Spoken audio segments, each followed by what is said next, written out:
Olá pessoal, meu nome é Pablo, eu sou professor de Biologia. Hoje a gente vai estar falando acerca das proteínas. Abre aí a sua apostila na unidade 4, página 420, para você ir acompanhando. Vamos lá. As proteínas, elas são substâncias orgânicas, uma das principais substâncias orgânicas que vai compor todos os seres vivos. Elas são macromoléculas, ou seja, são moléculas enormes formadas por aminoácidos. Elas também são chamadas de polímeros de aminoácidos. Os aminoácidos são monômeros, é a unidade básica que vai formar todas as proteínas. Bom, os aminoácidos, a constituição química deles, eles possuem um grupamento amina e um grupamento de ácido carboxílico. Ácido carboxílico. Por isso que eles são chamados de aminoácidos, porque todos os aminoácidos eles vão ter um grupamento amina e um ácido carboxílico. Existem 20 tipos de aminoácidos. O que diferencia um aminoácido de outro aminoácido é esse radical. Ou seja, esse radical vai ser o quê? A identidade de cada aminoácido. Logo, é essa identidade que vai diferenciar um aminoácido do outro. Eles são classificados em essenciais, naturais ou não essenciais. Os essenciais são todos os aminoácidos que não são produzidos pelo organismo, ou seja, que nós não temos capacidade de produzi-los. E eles têm que ser absorvidos através da alimentação. Naturais ou não essenciais são aqueles aminoácidos que o nosso organismo mesmo consegue produzir. Então, todas as proteínas elas vão se ligar por meio de ligações peptídicas. Vamos entender como que é essa ligação peptídica. A gente viu que as proteínas elas são formadas por aminoácidos. Aqui a gente tem o aminoácido 1 e o aminoácido 2. Como que eles vão se ligar? O aminoácido 1 vai doar a sua hidroxila. E o aminoácido 2 vai liberar o seu hidrogênio, ou seja, vai ser liberada uma molécula de água, correto? H2O. A partir desse momento, a gente fala que ocorreu uma desidratação. Por quê? Liberou uma molécula de água. A partir do momento que liberou essa molécula de água, esses dois aminoácidos se ligam um ao outro. Essa ligação que o aminoácido 1 faz com o aminoácido 2 é chamada de ligação peptídica. E essa ligação peptídica ocorre o quê? Por uma síntese de desidratação. Ou seja, o aminoácido 1 só conseguiu se ligar ao aminoácido 2 porque ocorreu essa liberação de água, ocorreu essa desidratação. Então a gente pode concluir que sempre quando um aminoácido se ligar a outro aminoácido, ocorrerá a liberação de uma molécula de água. Logo, toda ligação peptídica ela vai se formar por meio de uma desidratação. Sempre quando um aminoácido se ligar a outro aminoácido, sempre ocorrerá a liberação de uma molécula de água. E se eu quiser quebrar essa ligação peptídica? Se eu quiser quebrar essa ligação peptídica para formar dois aminoácidos, que é o que ocorre, por exemplo, na digestão de proteínas, essas ligações peptídicas elas precisam ser quebradas para a gente absorver os aminoácidos, a gente vai inserir uma molécula de água aqui, fazendo o processo inverso. nesse processo em que a gente insere uma molécula de água para quebrar essa ligação, a gente fala que ocorre uma hidrólise, ou seja, a quebra dessa ligação através da água. Quando ocorre a junção de dois aminoácidos, a gente fala que formou um dipeptídeo. A junção de vários aminoácidos, quando muitos aminoácidos realizam a ligação peptídica, formam ligações peptídicas, se unem através dessas ligações peptídicas, formam o que a gente chama de polipeptídeos. Quando esses polipeptídeos eles se unem também através de ligações peptídicas, a gente fala que formou uma proteína. Vamos fazer uma observação aqui. As proteínas elas são formadas por aminoácidos que se ligam através de ligações peptídicas. O número de ligações peptídicas sempre será igual ao número de aminoácidos menos 1. Vamos lá, para você entender. Eu pego o aminoácido 1, faço uma ligação peptídica com o aminoácido 2 e formo um dipeptídeo. Certo? Quantos aminoácidos nós temos aqui? Aminoácido 1 e aminoácido 2. Quantas ligações nós temos aqui? Apenas uma ligação. Então, o número de ligações peptídicas sempre será o número de aminoácidos menos 1. Vamos dar um exemplo. Uma proteína ela é formada por 100 aminoácidos. Quantas ligações peptídicas essa proteína vai ter? Nós vamos pegar 100, que é o número de aminoácidos, menos 1.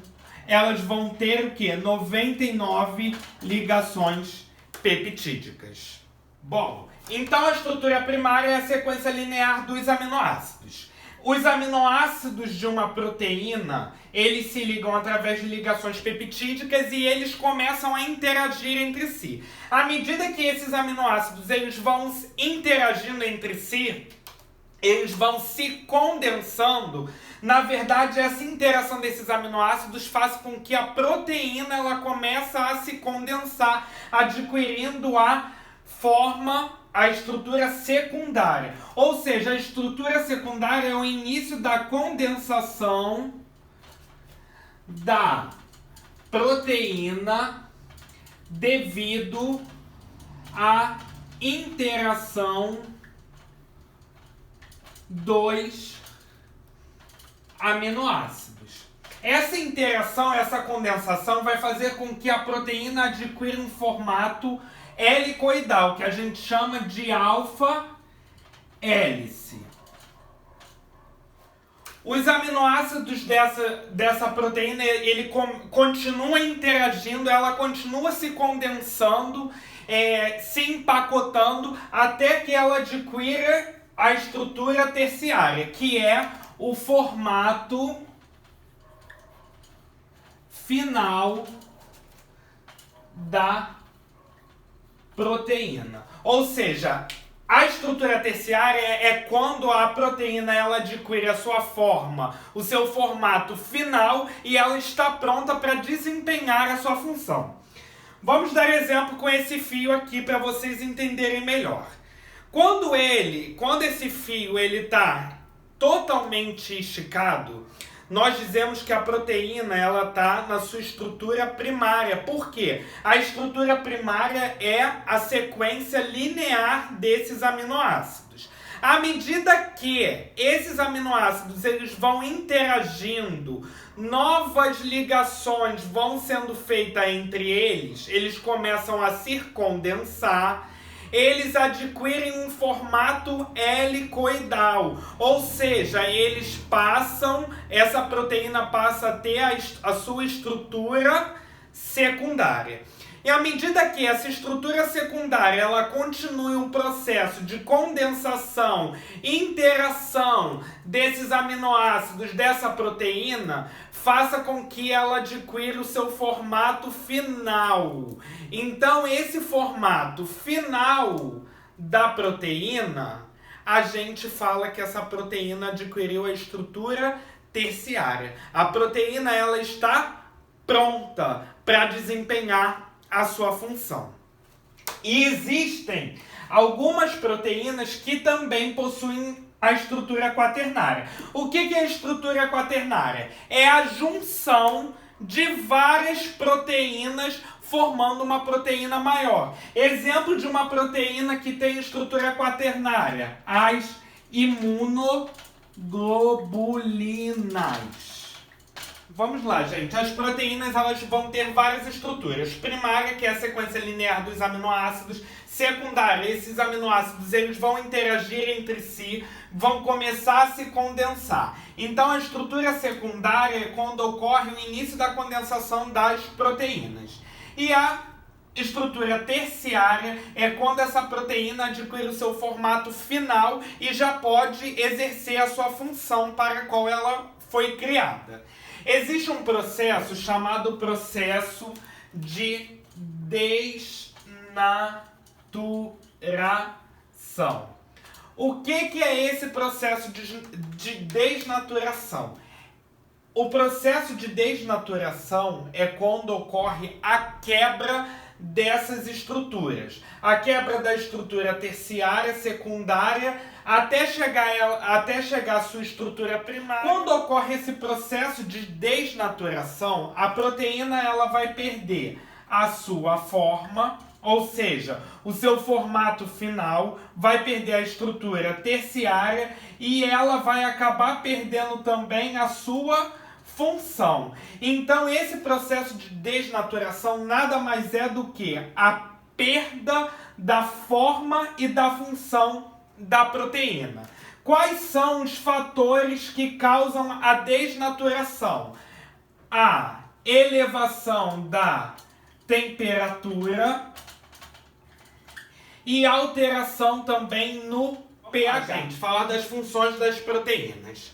A principal função da proteína é garantir a expressão gênica, ou seja, a proteína ela vai executar todas as informações que estão contidas no nosso DNA.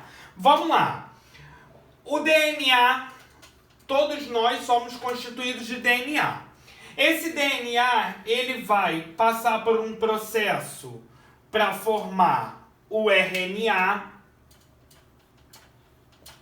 e do RNA para ser formado a proteína, certo? Esse processo de formação de DNA a gente chama de transcrição.